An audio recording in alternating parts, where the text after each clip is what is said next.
So when you think, let's say good morning to Frank then, TC. Good morning, Frank. Yeah, good morning. When you think Christmas dinner, it really is ham. So the significance of ham as the significance to Easter, as the significance to turkey on Thanksgiving, certain things in that entree always seems to be the focal point. And when I think of any Christmas dinner, I think of ham at the center of that Christmas dinner. Yeah, that's definitely, at least here in Pittsburgh, that's what people really go for is the ham. But they spread out more too. I mean, we always had a roast at home. We had a prime rib growing up, and even as more recently, we'd go to my brother-in-law would roast a whole fillet, and do that. And we'd also have ham along with it. A lot of people that make turkey as well, turkey or turkey breast. And sometimes, more what I see is more of the two proteins. They get a small ham, they get a small roast, or they get a small small turkey breast or something like that, and go that route.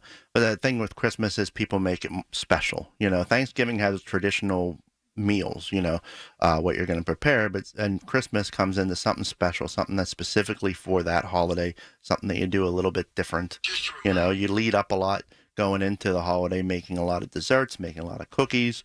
There's a lot of parties that you're going to and making all those little entrees. But then for the actual Christmas dinner, a lot of people are just making something that's just something that's going to be something you're not going to have all the time. That's just, even as a traditional recipe, it's something that you just really put your time and effort into to make it special. Isn't it also amazing that mashed potatoes, for some reason, have such a run in the end of any year? Thanksgiving, you got to have mashed potatoes smothered in gravy so you can have those hot turkey sandwiches after leftovers. And then ham, for some reason, you got to have mashed potatoes there too with gravy so you can not only enjoy it for the main course on Christmas Day, but you can savor it as a delicious, ham, turkey, gravy, whatever the case may be, smothered, of course, over some delicious bread. There's just something to be said about gravy, which has the ability to continue to saute and bring some of these meats back to life, their original flavors, after you've used them on that particular holiday, Frank. Mashed potatoes seem to make their way into every holiday. They do. Well, even for Easter, you have a brunch, you're having hash browns. So they seem to make their own way. It's something that everybody can make, and it's something that's it's a starch that just can go with a whole bunch of different items. I just was writing down my list of stuff to pick up, and that's on there, man. I have to make the mashed potatoes. So I usually use the Yukon Golds, which have a buttery taste to them already, a nice flavor, and they're really good for making a mashed potato. And a lot of that also coming into green bean casserole seems to come its way back. There's a lot of similarities to at least the side dishes when you think of Thanksgiving. And speaking of mashed potatoes, the sweet potatoes, yams, they've really grown in popularity all year round, and so you'll see those in Christmas, not just in Thanksgiving. And you'll see, again, year round, in a mashed, or you're cutting them up and making them nice candied yams. My wife always she makes a candied topping that goes over with pecans and puts that on top and roasts them. And they come out absolutely something you look forward to, for Thanksgiving is when she usually makes those. That's the way it is. These are things people like, and we can't forget the 7 fishes beforehand. That's right. That's our tradition at home. It's a lot of an Italian tradition, and making all that fish. So you don't hear many people say for Christmas they're going to have fish again, because you just ate it the day before. But enjoying all those different delicious fish between the shrimp and the salmons and the schmelts. Of course it smelts. You have to have that's become your claim to fame. You realize that everywhere I go, we're talking about the Feast of the 7 Fishes. I've been doing social media stuff, talking about it on the radio, talking about it in the grocery aisle or Kuhn's Market with just, customers. And they always say, look, I'm going to come to McKnight. Is Frank going to have his schmelts? How in the world did that ever start? My dad came to me and said, why don't you fry up some schmelts? When we first brought it to the store. I was like, who else was going to eat that?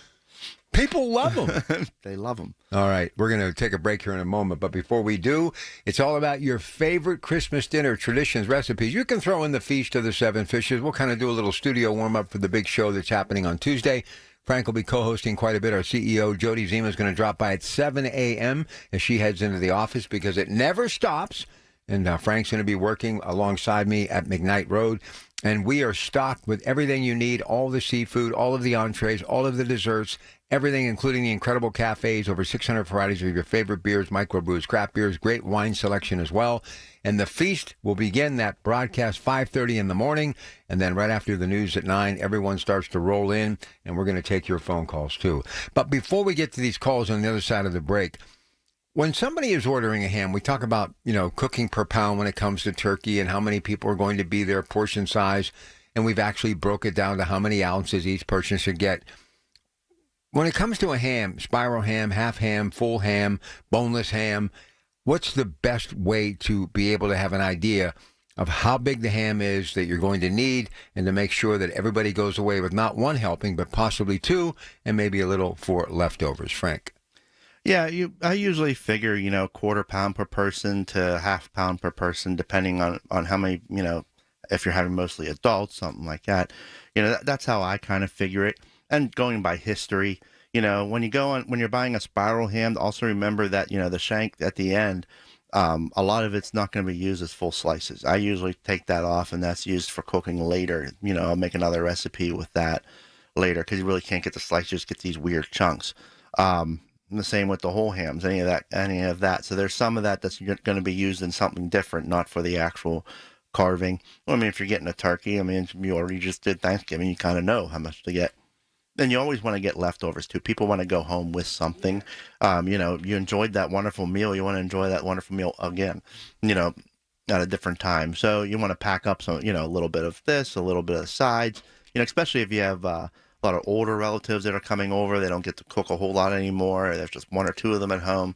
That really helps them out as well, being able to take something home. So just keeping that in mind as well. All right, coming up next hour, Dr. Dawn Spalla will be here, Allegheny Health and Physical Medicine. Love what they do. And she just has been making cookies and more cookies and more cookies, and I've been following her on social media. Let's not forget, Christmas dinner wouldn't be Christmas dinner without a delicious cup of coffee before or after.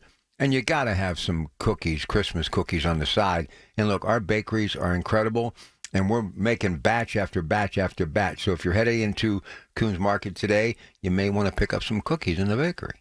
Yeah, it's probably the busiest cookie time of year, between what people make, between what people buy. Everyone's got to have a nice dessert. For us at home, we always had our nice, our Christmas meal. You wait an hour or two, and then you have, dessert, whether it was cannolis or cookies, or, pumpkin pie is still a wonderful thing to have. Or usually fruit pies are you'll see a lot too for like an apple pie. What's your favorite fruit pie? I just enjoy a nice apple pie, but I do like a blueberry Me pie too, man. More of a summer. I kind of like to stick to the blueberries more to the summer, but those two are usually my favorite. You've never had my favorite, which is raisin pie. And I've had raisin pie. I love it. Yeah, raisin pie. And pecan pie too. Oh, nice that's a little ice cream on it. Too rich, a little too rich pecan, but love raisin pie.